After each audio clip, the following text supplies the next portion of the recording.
My name is Joe Susan. I'm the head football coach at Bucknell University. I've been fortunate to be a college football coach for over 32 years. I played at the University of Delaware and actually started my career at Gettysburg, but went back to Delaware to get a graduate degree and then progressed from there. I've coached at Bucknell, Princeton, Memphis, was a head coach at Davidson, was an assistant coach at Rutgers for 10 years, and then back at Bucknell as a head football coach. The thing that impresses me about what Bryce did is that the award is based on doing what he did and being awarded for what he did on the field.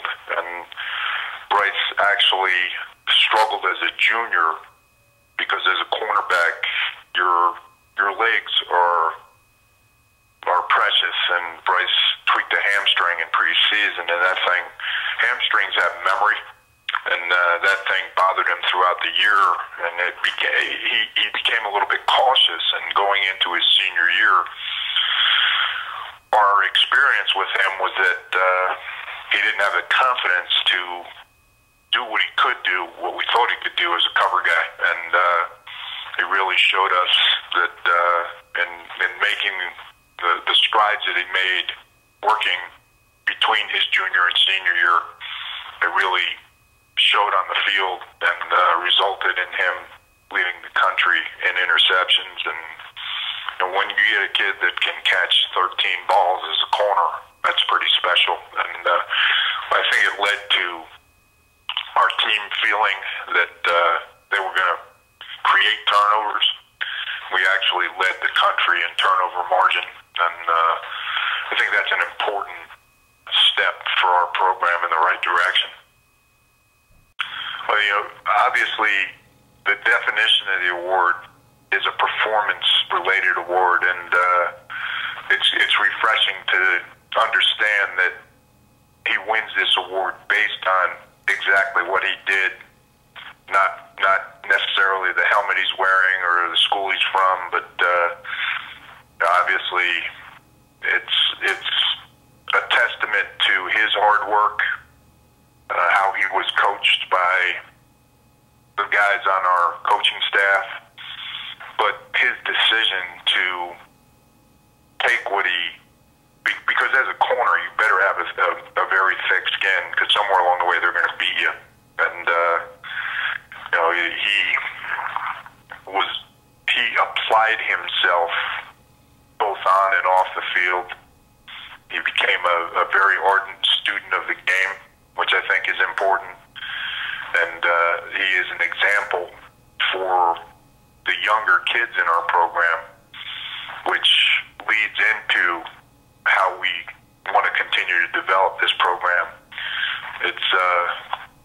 I always talk to them about being the class of college football, that they will be role models not on the field, but not just on the field, but off the field as well. And they have a chance to be leaders, that the world needs leaders, and I think that is something that we instill in our kids and ask from our kids, that being a leader is hard, because sometimes you got to take a risk and come out of your comfort zone. We have a very talented group on campus, and we feel we've recruited a very talented group, but I'm sure that every other coach in this league and the leagues we play against feel the same, that there's not much room for error in this league, because there is a great deal of parity. I believe that some of the strengths we have are what we do in the weight room. Our strength coach, John Field, does an outstanding job with these kids. They believe that they're stronger. They believe that they're tougher. Obviously, our approach to the ball, in terms of how important the ball is in ball security and ball disruption on defense, it led us to lead the nation in turnover margin. We hope to be there once again, and we will play in close games this year, and I think the team that you are is going to be related to how well you do in those close games, and we're excited about the future for our program. Obviously, our schedule demands it, and we actually play at my alma mater this coming year, the University of Delaware, which will be exciting to be back on that field. I haven't been on that field in a while, and I think as long as we stay healthy, and we're fortunate, we've got a great trainer, he helps us with that, but we have a chance to be a pretty good football team this coming year. The thing that I think helped me was when I was taking a step from being a graduate assistant to being an assistant coach. The head coach that I played for was the guy that I was working for at the time, Tubby Raymond, who's in the Hall of Fame. And he told me that understand that the career you're going to take is the path of your career is not a race, that you should never plot your progress or success in relation to anybody else, and that he told me that understand that big time is where you're at, and I've tried to really exemplify that as I've moved through my career, and I see younger guys that get frustrated at times because they might not be making the money or have the titles that they think they should have. And it goes back to the words that Coach Raymond told me. And one of the things I think that the way I was treated as a graduate assistant helps me, and that it really enables me to understand what those younger guys are going through, and that if they're eager, they're willing to learn, and they have some football IQ and football intelligence, they've got a chance in this profession. And jobs are so precious in this profession that the job that you have is the most important thing. And there are times where I've been around people that when they get a job, they start looking for the next job, and it shouldn't be that way. Do the best you can, and things will take care of themselves. The town itself, Lewisburg, is what some of us might consider a very comfortable small town. It does have whatever a student athlete or a student might need in the town, from fast food to slow food, very comfortable. A little bit different in terms of traffic as it relates to some of the places that I've been, but it's blended well into college life here. The university's done a great job of making that a lot more comfortable. There's a bookstore that was built, a brand new bookstore that was built in town. The university actually purchased the old post office, and they're converting that into office space so that the mesh between the university students, and the town has been outstanding. And the university, it is what a lot of people envision when they in their mind see a college. They've done a great job of keeping up with the efficiency and the needs of the technology as it relates to majors, but also retaining the strength of a liberal arts education, and the campus itself is beautiful. I think a lot of it's a tribute to obviously the mindset of the people, the board of trustees and the president, but it's also the kids respect the campus, and you can tell by the way that everything looks new, even though it's not. Well, football is my hobby, so which at times is people kind of shake their head, but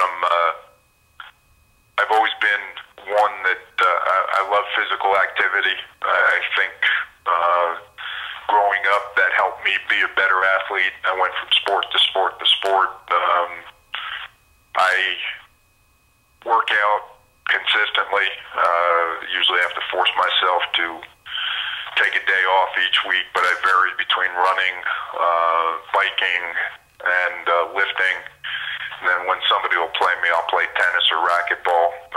I played competitive softball for most of my career. Actually started doing that in college, and then it transcended into leagues that I played in when I was here previously in Bucknell, and then when I was in New Jersey, I played in a 40 and over league that it's funny, they limited the bats and the balls, so you couldn't hit the ball as far as you wanted, but I don't know if my wife wants me to, but I'm looking for a team once again to play. I'm not a golfer. I don't have enough time to golf, but I would love to golf one of these days. I have good clubs, but that's all they are clubs. And usually when they do take me out on a golf course, I have to take out a dozen balls because somewhere along the way I'm going to find the water.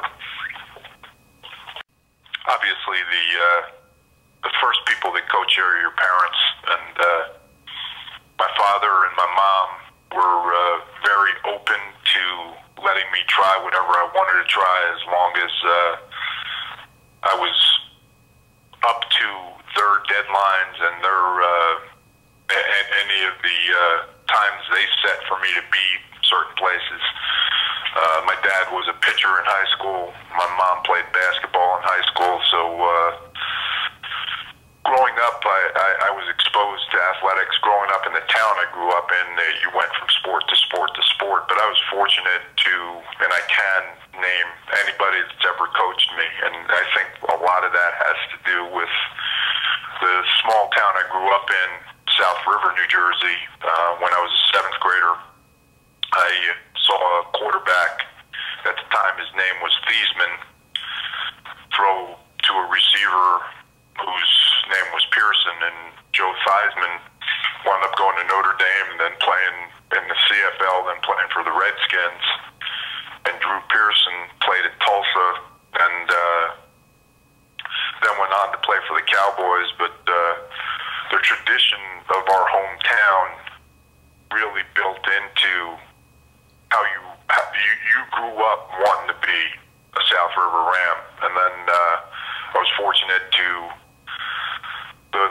my career in high school as a junior, I had a lot of the bigger schools that were interested in me and had a lot of offers from those schools, but wound up getting hurt pretty badly, and it impacted the types of schools I was recruited by, but I wound up making the right choice to go to the University of Delaware and played on some very successful teams there.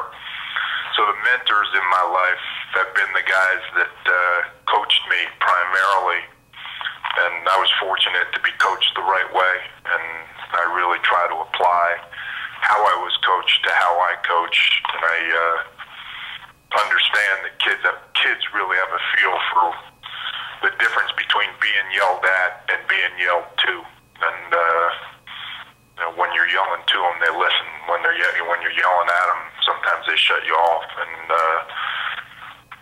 that is something that I apply every day in what I do as a football coach, college football coach. But I appreciate athletes. My son was a track athlete. My middle daughter was a cross country athlete, and my baby she actually played college ice hockey. So the athletic impact goes beyond just me. It's something that I grew up with and something that is a part of me, and I feel very fortunate to having been a collegiate athlete, but also having coached college athletes.